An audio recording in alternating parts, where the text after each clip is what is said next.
Welcome back to another episode of Iniquitous News. I am your host, Lawrence Johnson. Happy Friday, but it's a bad Friday, people, because World War III, it is here. This dweeb, Netanyahu, he did it. He struck Iran, bombed them in the middle of the night. And obviously, the U.S. knew about it, but we immediately put out a statement saying, hey, well, we weren't there. We told people to come back. And I don't know what's going to happen after this, but I'm just saying, Iran, we told you guys to stop what you was doing. We was trying to have a discussion. And it's like, wait, hold on. This motherfucker just bombed another country and somehow it's their fault? How does that work? And then the fact that now Donald Trump made this asinine, insane statement of saying, oh yeah, you know, I did all I could do. We asked them to make a deal, and they just kept on not making a deal. And then all hell broke loose, and we will keep on supporting Israel. You should see the comments under this tweet. I think they're finally turning on Trump because they're realizing we are occupied. I mean, if you don't think we're occupied, look at these right-wing puppets, all coming out at the same exact time. I stand with Israel. Let's pray for Israel. Let's do this for Israel. They bombed them, my nigga. Like, what? A preemptive strike. That's just a fancy way of saying we hit first because we was worried. I don't know if they actually go hit or not, but just in case, we firing on their ass.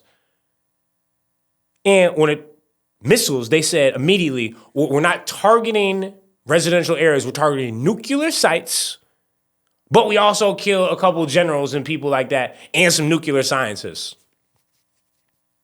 Then you look at the images. That's a residential neighborhood. That's a residential neighborhood. What's so interesting to me is, I mean, look at how tactical they are. They're bragging about it. You see how we can just find one bedroom and only blow that bedroom up. Well, one, that's scary as fuck. And two, why didn't you use this precise and being tactical when you're doing the genocide in Gaza? Instead, with them, you're just like, you know what? Carpet bomb. People, we are in dire times right now. And now he's supposed to have a military parade tomorrow, even though I think about 85 to 90% of the country is like, we do not want to support Israel anymore. And the thing is, Iran, backed by Russia, backed by China, that puts us in a difficult situation too, because we're in the middle of the trade war with China. But then at the same time, supposedly Trump and Russia is down. Him and Putin is cool because, I mean, he's already blaming the Ukraine and Russia war on Ukraine. So it's like, how are we going to get around that? And now Netanyahu is obviously calling for us to help him support. And as you can see from the Donald Trump tweet, oh, we're going to give them even more missiles. And we already have more planned attacks that we're willing to carry out soon. They're bombing Tehran, people. That's a regular city. That's like people sending bombs to fucking Los Angeles. And Iran's response? They put out one simple tweet. Just know, we was not the aggressor. We did not start this shit, which was such a cold response. And then after that, how else did they respond? Bombs. You know, they broke through.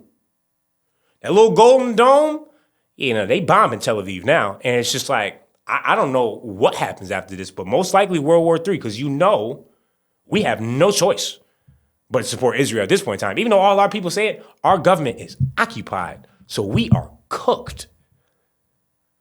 And if you go through the timeline of things, right? Starts off, we'll start October 7th, because that's their favorite history date to start on, right? Year and a half to 2 years, well, year and a half now, of consistent bombing of Palestine. And they're saying, oh, you know, we're not trying to expand into greater Israel. We just need to eliminate Hamas and release the hostages. Hostages and any type of other war has nothing to do with Iran. Iran said, oh, we condemn the genocide, but we can't do much about it right now. We don't want to enter a war. So time starts to continue. And now Netanyahu is being charged by the ICJ as a war criminal. As soon as this genocide ends, you will be arrested and you'll have to go to prison. So in his head, at first, he tried to make Yemen the new enemies. He said, oh, they got the Houthis over there. We got to kill them. Got to stop the trade route. And they realize there's not going to really be a war between them and Yemen. And so now they're like, well, Yemen's supplied by Iran, and so that means Iran needs to get all full force too. And then the U.S., obviously, Trump is just a Netanyahu dick sucker, so now we're in that as well. Now, fast forward, Trump specifically says, we are having discussions with Iran. Netanyahu, don't bomb them, don't strike them. This is Netanyahu's way of saying, you don't run shit. We don't got big homies. Who is this nigga? He on his Mace shit. We don't got big homies. I don't know what a big homie is. Trump, you ain't nothing. I'm gonna bomb who the fuck I wanna bomb, and you gonna come help me. And as we can see from Trump's tweets, he's on the way to come fucking help. But now, my personal worry is the possibility of a false flag operation. Now, you may be wondering, like, what do we mean? Well, because people like Charlie Kirk, as you can see, he's already saying, keep your head on a swivel. Somehow blaming Biden, saying, oh, Biden let in millions of people. Don't be surprised if there's some Iran sleeper agents here. Are you fucking kidding me? That's the route that you're going to take? So now everyone's just looking at people that are from the Middle East and be, oh, they could be dangerous? This is like 9/11 all over again. Just shit ain't even happened here yet. They're just trying to slowly prepare you for like, okay, well, if some random attack happens and now all of a sudden we have to blame it on Iran, we're going back to war over there. It's a never-ending fucking cycle. And Netanyahu needs to be stopped immediately. Obviously, the next 72 hours are probably going to be absolutely insane. Now, with Trump's parade, military parade lining up tomorrow, I'm very interested to see what happens because there's supposed to be protests all across the country because of ICE, because of what's happening, and now there's a whole nother layer to this shit. But speaking of LA, Los Angeles protests in general, as you can see, here's some of the National Guard in front of the federal building for no reason, because there's no protests or no riots. So it's just wasting money, as usual. But you know what the other ICE agents are doing? Oh, well, they're pulling off hit and runs. This family was driving, and then ICE agents came out to collect property, smashed into him from behind, smashed into him from the front, pulls them at gunpoint, figures out that they're all citizens, and just leaves. No information exchange, no one drops any names. And it's like, this is the type of shit we're dealing with, which proves it's kind of like the Gestapo. Then Senator Alex Padilla, he's like, oh, you know, I need to go ask a question to Kristi Nomi. And he was maybe a little aggressive in his approach. But as soon as a senator says, yeah, no, I'm a senator, my name's Senator, you take your hands off him. They bodied bro, slammed him to the ground, and put him in handcuffs. Hands behind your back. Hands behind your back. If you let my hands go, I put him behind my back. All right, cool. One hand, lay flat, lay flat. And then Kristi Nomi, she had the audacity to be, I was just nervous. I didn't know what was going on. I talked to him after, but it's just like, you can hear the lies. Play that, please. This man burst into the room, started lunging towards the podium, interrupting me and elevating his voice, and was stopped, did not identify himself. I'm Senator Alex Padilla. I have questions for the secretary. Like, there's no way she actually believed herself and believes that we believe what the fuck she's saying. Why are you guys so afraid of people asking questions that, one, you don't know how to answer, or two, puts you into a corner because you know you guys are doing fucked up shit? All dickheads. And speaking of dickheads, number one dickhead, Pete Hegseth. What does this idiot have to say? Go ahead. Play the clip. You are not confirming in your testimony today that at the Pentagon there are plans for invading or taking by force Greenland, correct? That is not your testimony today. All my testimony is that the Pentagon has plans for any number of contingencies. It is not your testimony today that there are plans at the Pentagon for taking by force or invading Greenland, correct? Because I sure as hell hope that it is not your testimony. We look forward to working with Greenland to ensure that it is secured from any potential threats. Excellent. I yield back. He literally just said, I cannot confirm nor deny. You know what? Actually, I can confirm. We're going to protect Greenland, even if that means we're going to take it over militarily and send our troops over there and take it by force. But it's all for their protection, though. like he say that shit out loud and believes it, son. Like, there's no fucking way. The obsession with Greenland is so interesting because basically we have one military base over there, but everyone says, well, we need Greenland because it's just such a strategic area for us, and then we can get Canada, and then boom, we have this whole entire area. It's just like, that's what dictators do. What the fuck are you talking about? But now it's very clear, I guess we're preparing for World War III. And so we need Greenland in their eyes because that will help us in the fight against Iran and the Middle East and basically the rest of the world because no one supports Israel other than us because we're fucking dickheads and other people they own like UK, I guess. But this is the reality of the situation that we're in. Kind of fucked up. And while you protest, right? This weekend, there's obviously going to be videos. I already know there's going to be some all hell that breaks loose. And people are always trying to say, well, the cops, they're not aggressive. I mean, here's a cop beating somebody in the head while on a horse, while the guy's just walking. And it's so interesting to me because somehow people always make an excuse where it's, well, you don't know the full story. What do you mean? They're protesting and I see an LAPD officer beating somebody up. Why? Strictly for vibes. To me, that's a problem.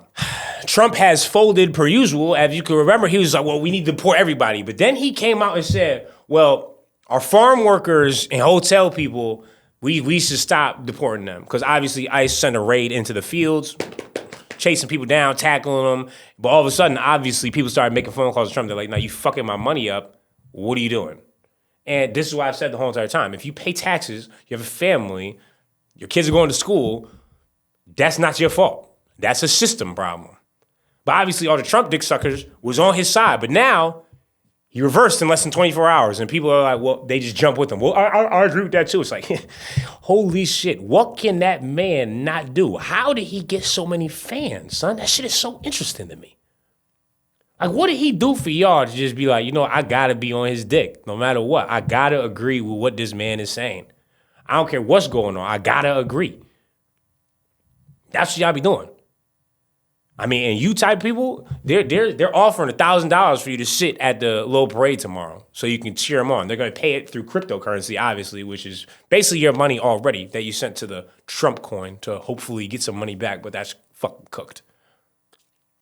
You get where I'm saying yet? This man's on an extortion 4-year run. My boy went to the Middle East, did all this bullshit, act like, yeah, I'm down with y'all. I'm rocking. We gonna figure this shit out.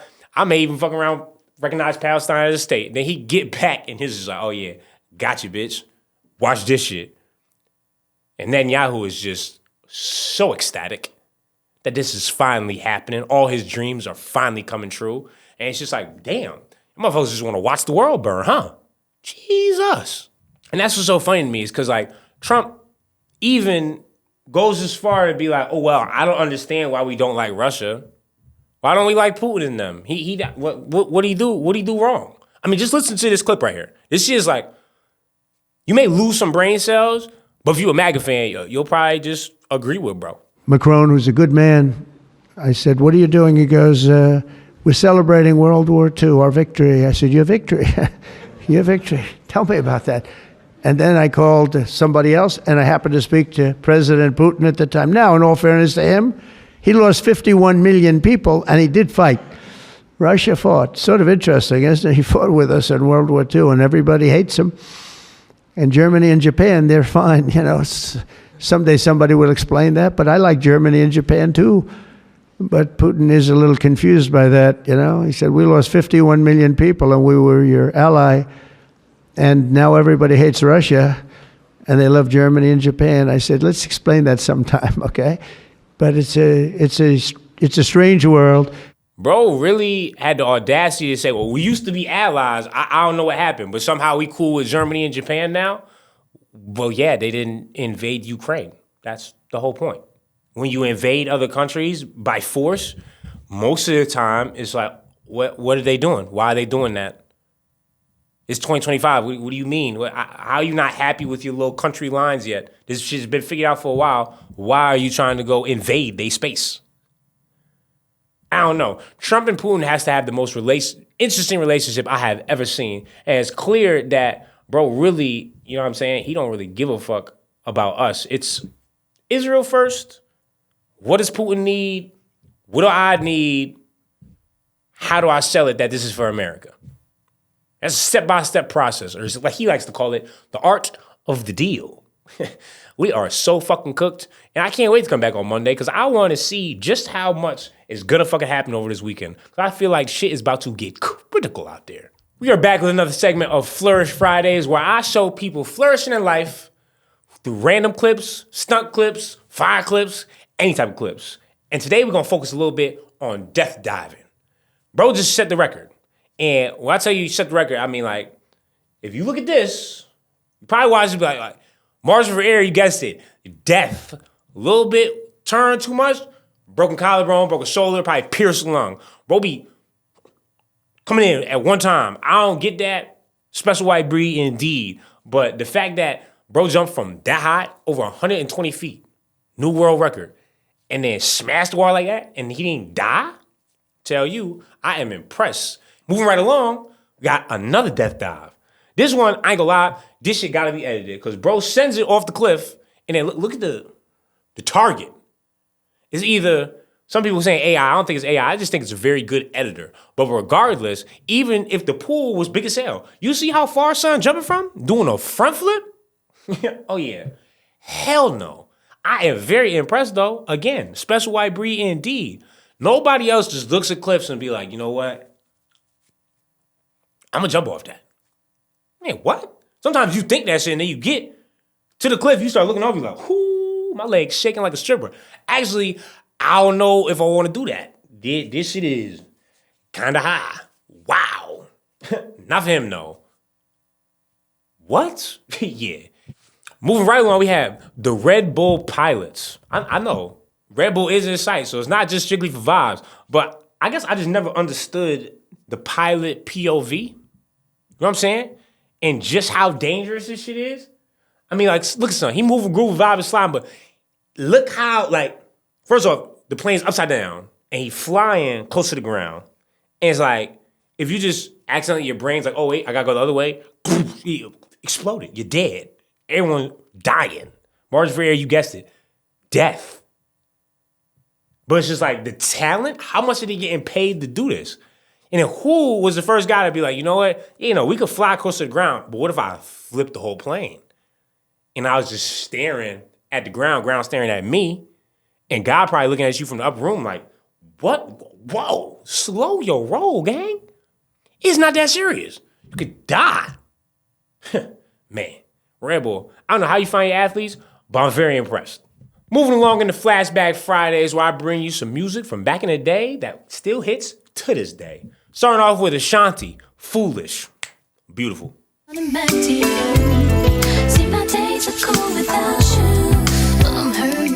ain't gonna lie, I think Shorty was like one of my first crushes ever. Either her or like Megan Good. I was just like, God, who is that? She can sing how? Oh, yeah. I need parts. Obviously, I was way too young, but, you know, I was thinking that already. Moving right along, we have Just You and I, Ricky Blaze. I don't want to change her life. I want to change her last name, give her mine. The original is by Egyptian, but something about the Ricky Blaze version, that shit just hit a little different. Got me on my summer vibes, you know what I'm saying? Now we're moving into white greatness. Oh my goodness. I'm talking about like, you hear this song, you can't help but just sing it. It's for all ages, all races, and that is Life is a Highway, Rascal Flatts. Life is a highway, I wanna ride it all night long. Shout out to Cars, man. I ain't gonna lie, I heard that song before that anyways, but it's like, that's like a staple in Cars, where it's just like, oh, you know what? That motherfucker hit. You know, I was talking about summer nights earlier. That's the type of time we moving into, people. Happy June. And for summer nights, what other song you gonna play but Lil Rob? Summer Nights. Summer nights. Summer days just sitting around, but when the sun goes down. His verses, I ain't gonna lie, is contrast, but that hook though, some days just sitting around, but when the sun go down, I'll be ready to, oh, hey. That shit is just like, man, windows down, give me a drink right now, spark something up, nigga, fuck. Thank you for tuning in to another episode of Iniquitous News, man. Don't forget to hate and subscribe. Be safe this weekend, y'all, because I have a feeling all hell is probably going to break loose. From your favorite hater, I'll see you Monday. I'm out. You've just tuned in to another edition of Iniquitous News Network with Lawrence Johnson. Don't forget to hate and subscribe.